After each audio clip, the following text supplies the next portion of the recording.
वहीं एक बेहद अहम खबर ये है कि सऊदी जो है वो अब ईरान के साथ खड़ा होता दिखाई दे रहा है इजराइल के खिलाफ। सऊदी के फॉरेन मिनिस्टर जो है प्रिंस फैजल बिन फरहान, इनकी तरफ से एक बड़ी चेतावनी दी गई है इजराइल को और नेतन्याहू को। उन्होंने कहा है नेतन्याहू को अपने हमले रोकने चाहिए, वरना इजराइल का अंजाम बहुत बुरा होगा। जिस तरह से लेबनान में, वेस्ट बैंक में, सीरिया में, गाजा में इजराइल की तरफ से हमले जारी हैं, उसको लेकर सऊदी की तरफ से सीधी-सीधी चेतावनी दे दी गई और ये कहा गया कि अगर इस तरह के हमले जारी रहते हैं तो ये पूरे रीजन की सुरक्षा के लिए बेहद बड़ा खतरा होगा। और अगर इजराइल नहीं रुकता है, नेतन्याहू नहीं रुकते हैं, तो ये इजराइल की सुरक्षा के लिए भी बहुत बड़ा खतरा होगा। अब देखिए सऊदी ने ऐसी बात क्यों कही? इसकी बड़ी वजह बताई जा रही है, ईरान ने जितने खाड़ी देश हैं, सबको ये बात साफ कर दी है कि अगर इजराइल की तरफ से लेबनान पर खास तौर से हमले जारी रहते हैं, तो इसका नतीजा ये होगा कि जो एमओयू साइन हुआ है, उसे तोड़ दिया जाएगा और ईरान की तरफ से बड़ा मिसाइल प्रीएम्प्टिव अटैक किया जाएगा इजराइल के ऊपर। और देखिए हालात यही बने हुए हैं, जब से एमओयू साइन हुआ है, उसके बाद से लगातार यही आशंकाएं जताई जा रही हैं कि अगर लेबनान पर हमले नहीं रुके, नेतन्याहू को नहीं रोका गया, तो एक बार फिर एमओयू खतरे में पड़ जाएगा और पूरे रीजन में फिर से वॉर छिड़ सकती है।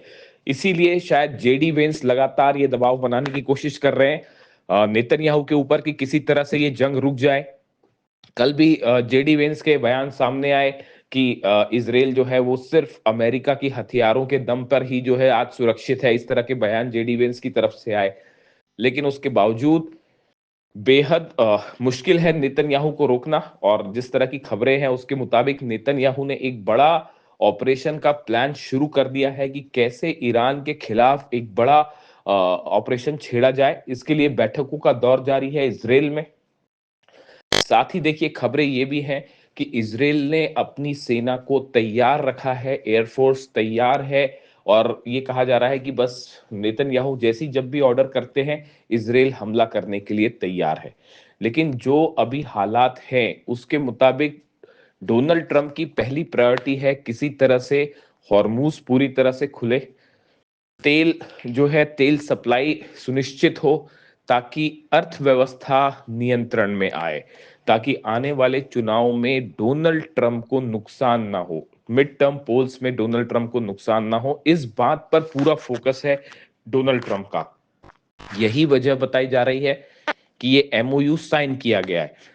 लेकिन एमओयू के जो दूसरे दौर की बातचीत होगी, उसको लेकर एक बार फिर ईरान के संसद के स्पीकर गलीबाफ साहब की तरफ से बयान आया है कि अगर आने वाले दौर में अमेरिका की तरफ से फिर पहले की तरह मुश्किल और जरूरत से ज्यादा डिमांड्स रखी गई, तो ये एमओयू खतरे में पड़ जाएगा। यानी ईरान इस बात को जानता है कि अमेरिका बातचीत के दौरान एक बार फिर अपनी बात से पलट सकता है और यूरेनियम को लेकर, न्यूक्लियर प्रोग्राम को लेकर ऐसी शर्तें सामने रख सकता है, ऐसी मांग सामने रख सकता है जो एमओयू का हिस्सा नहीं है।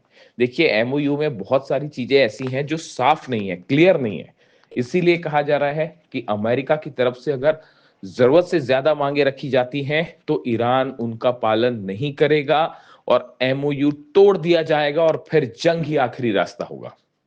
यानी हालात ऐसे हैं, एक तरफ नेतन्याहू रुकने को तैयार नहीं है, दूसरी तरफ ईरान की खैबर मिसाइल्स तैयार है। ईरान की सेना कह रही है कि अब नेतन्याहू का इलाज, इजराइल का इलाज खैबर मिसाइलों से किया जाएगा।